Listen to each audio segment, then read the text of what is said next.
Hello दोस्तों, नमस्ते। आकाश के दोस्तों ने गोवा का प्रोग्राम बनाया है। तुम चल रहे हो? सूरज ने फ़ोन पर कहा। यार, मेरी शादी को ज़्यादा टाइम नहीं हुआ है और तुमने ये तीसरा प्रोग्राम बना लिया। तुम लोग मेरा तलाक करवा कर मानोगे। आकाश ने हंसते हुए जवाब दिया। टीना दूर बैठी लैपटॉप पर अपना काम कर रही थी। टीना आकाश की लव मैरिज है। शादी को 6 महीने हुए हैं। हनीमून के बाद वो दोस्तों के साथ 2 बार ट्रिप पर जा चुका था। माता पिता की इकलौती संतान है तो लाड़ प्यार में कोई कुछ नहीं कहता। आकाश स्वभाव से तो जिद्दी है और टीना बहुत सुलझी हुई, पढ़ी लिखी, समझदार लड़की। कभी भी आकाश को जिम्मेदारियों का एहसास कराने लगती तब सासू माँ बीच में आ जाती। माता पिता की इच्छा के विरुद्ध प्रेम विवाह था, सो अपने माता पिता से कुछ बोल नहीं पाती। आकाश, टीना दोनों प्राइवेट फर्म में काम करते थे। सुनो, इस बार हमारी कंपनी का परफॉर्मेंस अच्छा नहीं रहा। सी सेल बढ़ाने वाले कर्मचारियों को अवार्ड और इंक्रीमेंट मिलेगा और बाकी कर्मचारियों को सैलरी। तुम कहना क्या चाहती हो? मेरा ट्रिप का सुनते ही तुम्हें कंपनी की परफॉर्मेंस याद आ गई? आकाश ने टीना की बात पूरी सुने बिना चुप करा दिया। उसने अपना लैपटॉप बंद किया और सोने चली गई। टीना की चिंताएं गहराने लगीं। उसने मन ही मन सोच लिया था उसे अपने कैरियर में एक मुकाम हासिल करना है। आकाश अपनी टिकट और होटल की ऑनलाइन बुकिंग कर गोवा के बीच के सपनों में खो गया। टीना, आकाश कहाँ है? Phone out of coverage. 2 दिन से ऑफिस नहीं आया। बॉस ने टीना से पूछा। टीना को जवाब नहीं सूझ रहा। सर, देखो, उसे सैर सपाटे का शौक़ है तो अपना निजी काम शुरू कर ले, जहाँ खुद बॉस हो। यहाँ हमारे ऊपर भी बॉस हैं, हमें भी जवाब देना होता है। ये आखिरी वार्निंग है, बता देना उसे। सारे ऑफिस के सामने बॉस के ताने टीना को सूल की तरह चुभ गए। कहाँ जाऊँ, किसे मन का हाल बताऊँ? कैसे फंसी हूँ जो निकलने का रास्ता सूझ ही नहीं रहा। घर पहुँचकर सास टीना को बोली, कहाँ रह गई थी बहू? बड़ी देर हो गई आने में। हाँ मम्मी जी, मीटिंग लेट तक चली। अब क्लोजिंग है, थोड़ा लेट ही होगा, थकी हुई टीना बोली। अब छोड़ दे जॉब, क्या करना है? कौन सा सरकारी है? घर गृहस्थी पर ध्यान दे। अब बस एक ही इच्छा है, एक नन्हा बाल गोपाल इस आंगन में खेले। सास ने टीना को आशा भरी निगाहों से देखते हुए कहा। टीना अपने कमरे में आ गई, लाइट ऑन कर दरवाज़ा बंद किया, जोर से पर्स फेंक कर। यहाँ मम्मी जी को बच्चे की पड़ी है, कौन समझाए? पहले आपके बच्चे को तो बड़ा होने दीजिए। कुछ महीनों तक ऐसे ही चलता रहा। टीना अपने कैरियर को लेकर सीरियस थी, पर अंदर ही अंदर घुलती जा रही थी। इस साल कंपनी को लॉस हुआ। कंपनी ने एम्प्लॉइज़ की छटनी शुरू कर दी। एक तरफ आकाश की जॉब पर खतरा मंडराने लगा, दूसरी तरफ टीना एम्प्लॉय ऑफ द ईयर चुनी गई। ऑफिस में सब लोग टीना को बधाई दे रहे थे।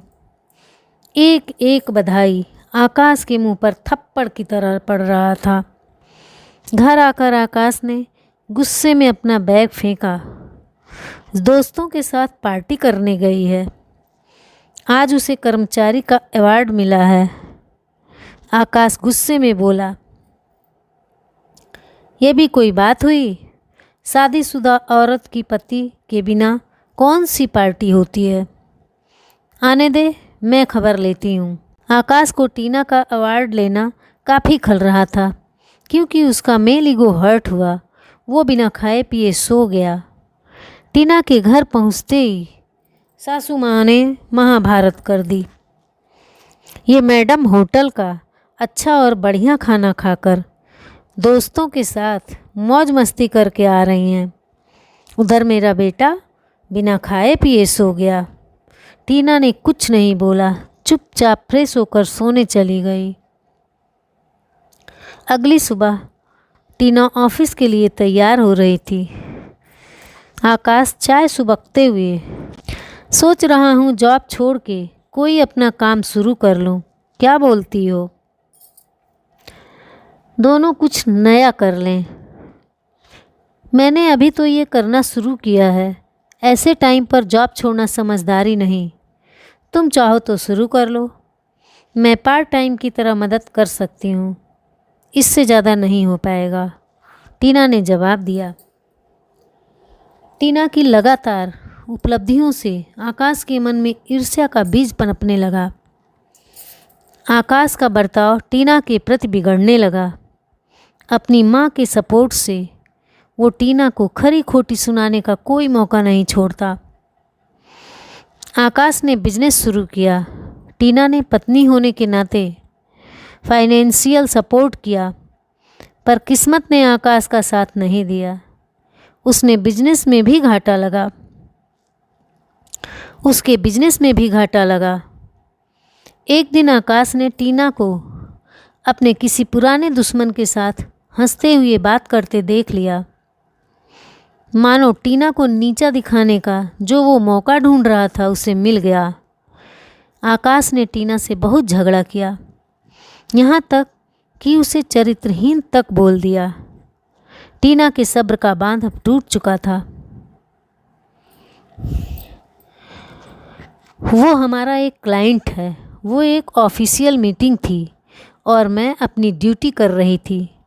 उसके बाद तुम्हें जो समझना है समझो। चरित्र की बात तुम तो करो ही मत। अपने बैचलर दोस्तों के साथ गोवा तुम गंगा नहाने तो गए नहीं थे। मैं चुप हूँ, इसका मतलब ये नहीं तुम मेरे आत्मसम्मान को ठेस पहुँचाओ। आकाश कहाँ ये सब बर्दाश्त करने वाला था।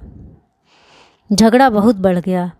आकाश के माता पिता अच्छे से जानते थे कि बेटा गलत है, पर इकलौता बेटा कैसे गलत हो सकता है। किसी ने टीना का साथ नहीं दिया। आखिर परेशान होकर टीना ने पिता को फ़ोन कर दिया। क्या बात है, आज मेरी बेटी को घर फ़ोन करने की फुर्सत मिल गई। पिता ने टीना के साथ ठिठोली की। टीना कुछ बोल ही नहीं पाई, रोने लगी। टीना के पिता उसके ससुराल बहुत घबराए हुए पहुँचे। टीना और आकाश ने अपनी अपनी बात रखी। टीना के पिता सारी बात सुनकर बोले, टीना बेटी तू अपना सूटकेस ले आ। इतना सब कुछ हो गया, तूने तो हमें पराया ही कर दिया। हर बार बिजी हूँ, बहुत काम है। बोल, तू अपना दर्द छुपाती रही। ये क्या समधी जी, आप अपनी बेटी को समझाने के बजाय सर पर चढ़ा रहे हैं। समझाना मुझे नहीं, आपको है। सर पर मैं नहीं, आपने चढ़ाया है आकाश को।